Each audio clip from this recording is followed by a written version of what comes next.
Bienvenue dans Ose, le podcast de la méthode transformationnelle. Alors aujourd'hui, on va aborder un sujet que beaucoup vivent et qui crée frustration et culpabilité, les écarts alimentaires. Alors tu fais bien tes repas, tu manges équilibré, tu fais attention et puis parfois tu craques. C'est humain, c'est tout à fait logique et ça nous arrive à toutes et à tous. Et ensuite arrive la culpabilité, le sentiment d'échec et la boucle qui recommence. Donc très concrètement, voici ce que beaucoup ne réalisent pas. Le vrai problème n'est pas l'écart en lui-même. Alors là, je vais parler du pourquoi les écarts arrivent. Les écarts alimentaires, ce n'est pas juste un signe de faiblesse ou un manque de volonté. Ils viennent souvent de quelque chose de beaucoup plus profond. La fatigue, par exemple. Ton corps réclame de l'énergie et tu finis par céder à une envie soudaine. Ça peut être le stress. Le cerveau cherche du réconfort et la nourriture devient un refuge temporaire. Ça peut être aussi la frustration. Si ton alimentation est trop restrictive, ton corps finit par réclamer ce qui lui manque. Ça peut être aussi les émotions telles que la tristesse, l'ennui, l'anxiété, etc. La nourriture devient alors une réponse immédiate. Ces écarts sont simplement en réalité des signaux. C'est que ton corps et ton mental te disent « Eh oh, là-haut, regarde ce qui ne va pas, je cherche un équilibre ». Alors là, je vais employer un grand mot, mais il faut l'aborder. La culpabilité n'aide pas du tout. Souvent, après un écart, on se juge sévèrement. J'ai tout gâché, j'ai pas de volonté, je vais jamais y arriver, etc., etc. On s'auto-sabote. La culpabilité ne fait que alimenter le problème. Elle crée un stress supplémentaire et augmente le risque de nouveaux écarts. Donc, au lieu de te juger, ce que je te propose et ce que je propose dans Ose Méthode, quel que soit ce que je propose dans tous mes supports et tout ce que je propose, programme, e-book, il faut observer et comprendre ce qui est derrière. Là, on parle d'écart, donc ce qui est derrière l'écart. Observer et ajuster. Concrètement, qu'est-ce que c'est?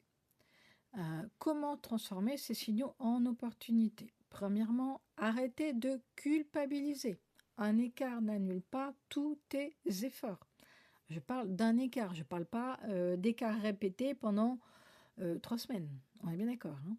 Ensuite, deuxièmement, comment transformer ces signaux en opportunités, c'est-à-dire comprendre la cause. Est-ce que c'est de la fatigue? Est-ce que c'est du stress? Est-ce que c'est de la frustration? Est-ce que c'est une émotion X ou Y? Troisièmement, ajuster ton environnement ou tes habitudes. Par exemple, si tu es frustré, ton alimentation est peut-être trop restrictive, ajoute plus de variété et de plaisir. On va parler stress. Si tu es stressé, il faut déjà savoir d'où vient le stress, mais créer des moments pour relâcher la pression. Ça peut être de la respiration, ça peut être de la marche, ça peut être des étirements, du sport, etc.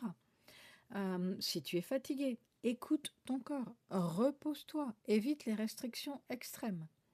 L'objectif n'est pas de viser la perfection, mais la stabilité. Exemple concret. Une personne suit un régime très restrictif et finit par craquer tous les vendredis soirs jusqu'au dimanche soir. Une autre, elle observe ses écarts tranquillement, elle remarque que c'est toujours lié, par exemple, au stress de la semaine. Elle met alors en place des micro-pauses et des repas planifiés, des repas plaisir, planifiés. Résultat, moins de culpabilité, plus de contrôle et surtout moins d'écarts incontrôlés. Ensuite, là, je vais te parler de ce que j'appelle la clé de la réussite. La vraie transformation, c'est pas dans l'absence d'écart, mais c'est dans la capacité à gérer ces écarts intelligemment. C'est-à-dire écouter son corps, comprendre les déclencheurs, ajuster les habitudes. C'est la constance et la compréhension qui changent tout, ce n'est pas la perfection. Conclusion. Si tu veux vraiment progresser sans frustration, arrête de te juger pour chaque écart. Observe ce qui est derrière. Pourquoi il y a eu cet écart? Ajuste ton alimentation et ton environnement pour créer de la stabilité. C'est cette stabilité jour après jour qui transforme ton corps et ton rapport à la nourriture. Aussi simplement que ça. Pense stabilité. Si tu as aimé ce podcast ou s'il peut servir autour de toi, n'hésite pas à en parler, n'hésite pas à le partager. Et à très vite pour continuer à avancer intelligemment.